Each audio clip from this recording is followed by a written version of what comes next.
Assalamualaikum warahmatullahi wabarakatuh. Alhamdulillah wassalatu wassalamu ala rasulillah wa ala alihi wa sahbihi wa mawalah amma ba'dah. Para pemirsa media Ansor Prambon yang berbahagia, alhamdulillah kita sudah berada di penghujung bulan Ramadan. Sebentar lagi kita akan menunaikan Hari Raya Idul Fitri 1447 Hijriah. Pada kesempatan kali ini saya akan menyampaikan sedikit tentang rahasia di balik perjalanan dari Ramadan menuju Idul Fitri. Apa sebenarnya rahasia yang ada dalam perjalanan kita di bulan Ramadan menuju Idul Fitri? Ketika masuki bulan Ramadan dari awal itu kan kita sudah mengisi kegiatan-kegiatan positif ya.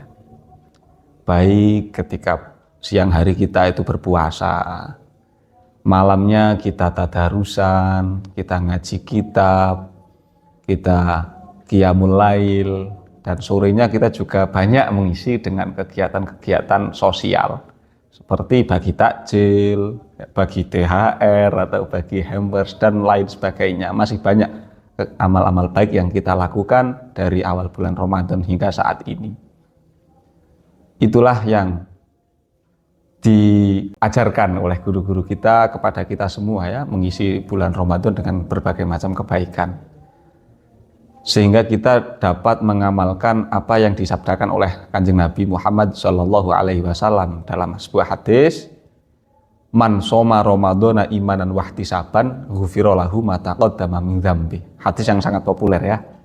Barang siapa melakukan puasa Ramadan karena iman dan mengharapkan pahala dari Allah, niscaya akan diampuni dosa-dosa yang telah lalu.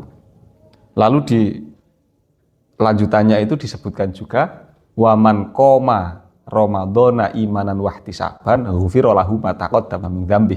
Barang siapa menghidupkan bulan Ramadan karena iman dan mengharap pahala, niscaya akan diampuni dosa-dosanya yang telah lalu pula. Dan di terakhir kali hadis itu disebutkan waman qoma lailatal qadri imanan wahtisaban ghufira lahu ma taqaddama min dzambi. Barang siapa menghidupkan malam Lailatul Qadar, niscaya diampuni dosa-dosanya yang telah lalu. Itu 3 hadis itu adalah satu rangkaian hadis ya, yang biasanya dikutip sepenggal-sepenggal, tapi lengkapnya ya 3 itu. Jadi ketika bulan Ramadan itu dijanjikan oleh Allah sebuah ampunan kepada hambanya yang beribadah dengan baik, berpuasa dengan baik, terus menghidupkan bulan Ramadan dengan baik, dan menghidupkan malam Lailatul Qadar dengan baik. Semuanya itu hadiahnya adalah ampunan Allah Subhanahu wa Ta'ala. Kalau Lailatul Qadar itu kan sudah jelas ya, sudah maklum bagi kita bahwa barang siapa menemui Lailatul Qadar ketika beribadah, niscaya akan diampuni oleh Allah Subhanahu wa Ta'ala dosa-dosanya. Itu kapan? Kalau Lailatul Qadar itu jelas ya. Seketika orang mendapatkan Lailatul Qadar pasti akan diampuni oleh Allah Subhanahu wa Ta'ala dosa-dosanya itu. Lailatul Qadar itu kita menemui dengan seperti apa? Dengan mengamalkan ibadah seperti apa agar bisa mendapatkan ampunan Allah ketika malam Lailatul Qadar? Itu kan banyak ya. Banyak keterangan-keterangan itu yang rata-rata itu ibadah yang sangat sulit untuk dilakukan. Sebenarnya tidak ada kok keterangan yang mengatakan bahwa kita itu akan bisa mendapatkan malam Lailatul Qadar hanya dengan ibadah yang sekilas itu terlihat sepele, sering kita lakukan tapi kita tidak sadar ya. Dalam kitab Hasyiah As-Sawi itu disebutkan man sholal maghriba wal isya fi jama'atin faqad akhadha hadzan kabiran min lailatul qadri. Barang siapa berjamaah sholat maghrib dan isya, niscaya dia akan mendapatkan bagian yang besar dari malam Lailatul Qadar. Lah yang namanya jamaah maghrib dan isya itu kan 2 hal yang biasa kita lakukan ya. Karena barokah dari guru-guru kita itu kita terbiasa melakukan jamaah maghrib dan isya. Tapi tanpa kita sadari hadiah atau pahala dari 2 ibadah itu sangat besar. Nah ketika kok malam Lailatul Qadar dan kita itu jamaah maghrib isya, itu ampunannya itu sangat besar sekali. bisa menghapus semua dosa-dosa yang telah kita lakukan sebelum-sebelumnya.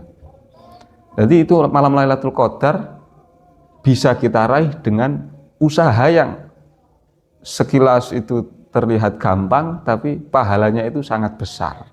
Tidak harus muluk-muluk ya, khususnya bagi saya pribadi yang merupakan hamba amatiran itu masih bisa menjumpai malam Lailatul Qadar, yakni dengan jamaah maghrib dan isya. Kalau ibadah-ibadah lainnya itu jelas bisa membuat Allah mengampuni dosa-dosa kita ya. Misalnya ketika malam Lailatul Qadar itu menghatamkan Al-Quran satu hari satu malam, itu kan banyak ya ulama-ulama itu menghatamkan Quran satu hari satu malam. Terus Kanjeng Nabi itu ketika 10 hari terakhir Ramadan itu sholat terus sampai kakinya melepuh ya, mohon maaf. Ya itu tidak harus seperti itu. Kalau sudah bisa melakukan yang seperti itu ya baik, berarti itu kelasnya hamba kelas tinggi. Tapi kalau tidak bisa ya minimal sholat maghrib dan isya berjamaah, itu seseorang sudah akan bisa mendapatkan malam Lailatul Qadar. Seperti itu. Yang hadiahnya adalah ampunan. Terus kalau yang biasa kita lakukan ya selain malam Lailatul Qadar, yakni kita berpuasa dan kita menghidupkan bulan Ramadan dengan berbagai macam ibadah, itu pahalanya juga sangat besar sekali. Dosa-dosa kita diampuni oleh Allah Subhanahu wa taala. Tapi ketika kapan? Semisal kita sudah berpuasa dan menghidupkan bulan Ramadan dengan baik, ampunan Allah itu akan diberikan ketika kapan? Nah, ini yang jarang diulas, yang mungkin jarang diketahui. Ampunan yang Allah janjikan tertuang dalam sebuah hadis tadi, man shoma Ramadana, terus man qoma Ramadana ghufira lahu ma taqaddama min dzambih, itu ketika kapan? Menurut Imam Ibnu Rajab Al-Hambali dalam kitab Lataiful Ma'arif itu disebutkan bahwa ampunan Allah itu akan diberikan bagi hamba yang telah berpuasa dan menghidupkan bulan Ramadan dengan baik ketika indastikmali Ramadan. Ketika bulan Ramadan itu telah sempurna. Ketika bulan Ramadan telah selesai. Jadi di momen-momen akhir seperti ini ya, malam terakhir bulan Ramadan, itulah momen ketika Allah mengampuni dosa seorang hamba yang berpuasa dan menghidupkan bulan Ramadan dengan baik. Jadi malam akhir Ramadan ini sangat istimewa sekali bagi umatnya Nabi Muhammad Shallallahu Alaihi Wasallam. Dosa-dosanya diampuni. Tidak kok ketika puasa satu hari langsung diampuni, tidak, tapi ditunggu sampai ibadah di bulan Ramadan itu selesai. Ya, sebagaimana disebutkan dalam hadis itu, innama yuwafal amil idza qada amalahu. Seorang yang berusaha itu akan mendapatkan pahalanya, ya, akan mendapatkan ganjarannya ya ketika dia telah selesai melakukan usahanya. Pahala dari bulan Ramadan ya, puasa dan ibadah ya akan diberikan ketika bulan Ramadan itu telah selesai. Nah, maka akhir malam bulan Ramadan itu adalah malam yang sangat istimewa. Hadiahnya adalah ampunan. Jadi sangat beruntung sekali orang yang bersungguh-sungguh beribadah meningkatkan kualitas diri dalam bulan Ramadan. Karena di akhir bulan Ramadan akan mendapatkan ampunan dari Allah Subhanahu wa taala. Tapi apabila ada di antara kita yang merasa kurang begitu maksimal dalam beribadah di bulan Ramadan itu, jangan lantas putus asa dari rahmat Allah. Karena sebanyak apapun dosa seorang hamba itu, rahmat Allah itu masih lebih luas sekali. Ya. Meskipun seorang hamba itu melakukan dosa yang berbagai macam, tetap harapkan bahwa Allah itu akan mengampuni dosa-dosa. Sebanyak apapun dosa-dosa itu.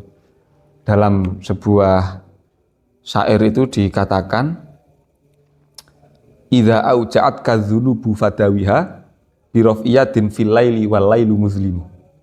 Jika dosa-dosa menyakitimu, maka obatilah dengan mengangkat tangan berdoa di malam yang gelap dan sunyi. Wala taqnaton mir rahmatillahi innama kunutuka minha min dzunubika a'zam. Jangan pernah berputus asa dari rahmat Allah, karena putus asa dari rahmatnya justru dosa yang lebih besar sekali.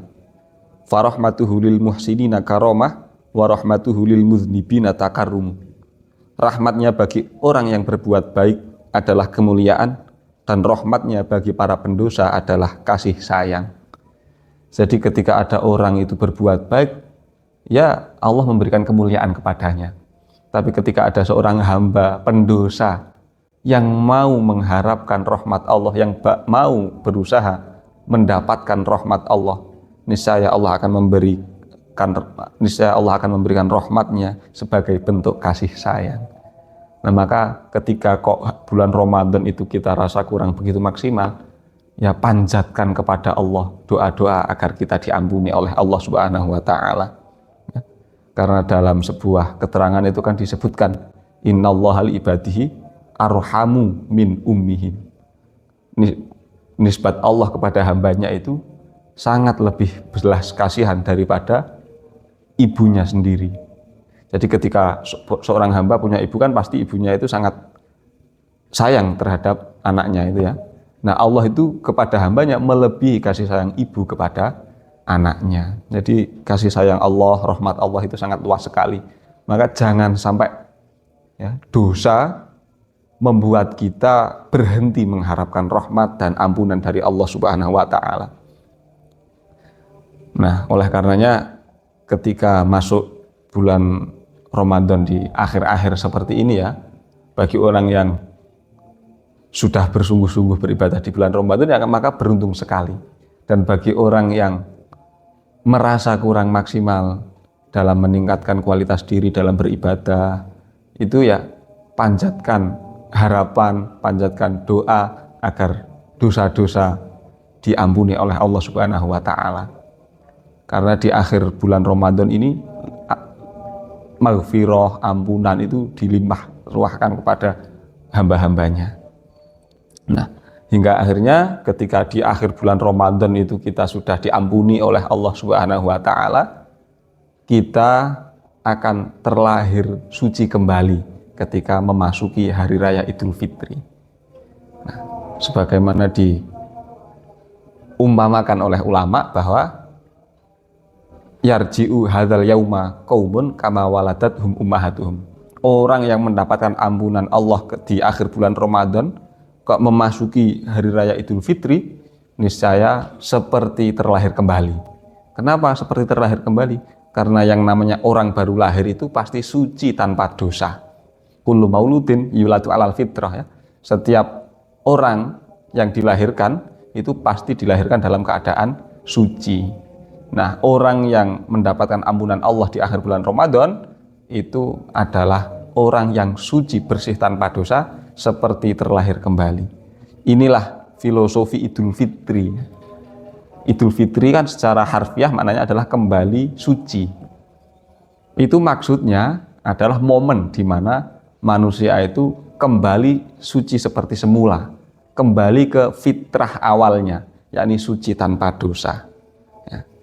Itu perjalanan dari Ramadan yang penuh ampunan, sehingga ketika masuk Idul Fitri, manusia, kita semua akan kembali suci seperti semula setelah ditempa oleh madrasah yang bernama Ramadan. Nah, ketika kita sudah kembali suci, yang namanya Idul Fitri itu kan di bulan Syawal ya. Syawal itu secara harfiah maknanya adalah peningkatan. Nah, maka harapannya ketika kita sudah kembali suci di malam hari raya, maka itu juga merupakan momen bagi kita untuk meningkatkan diri agar ketakwaan kita itu terus meningkat. Dimulai dengan apa cara peningkatannya itu? Minimal, kalau tidak bisa beribadah dengan berbagai macam ibadah yang berat-berat, minimal itu kita bisa menjalankan dawuh dari Kiai Haji Abdul Karim Lirboyo yang diriwayatkan oleh Kiai Haji Maimun Zubair. Mbah Yai Abdul Karim itu dawuh, sak maandute santri ojo nganti orang ngurip-ngurip malam riyaya loro.